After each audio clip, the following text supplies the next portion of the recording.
ఒకడేమో స్విస్సుల బ్యాంకు, ఒకడేమో oil tank.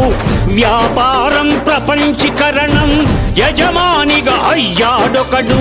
వ్యవసాయం చేస్తున్నోడు ఊరి తీసుక చస్తున్నాడు.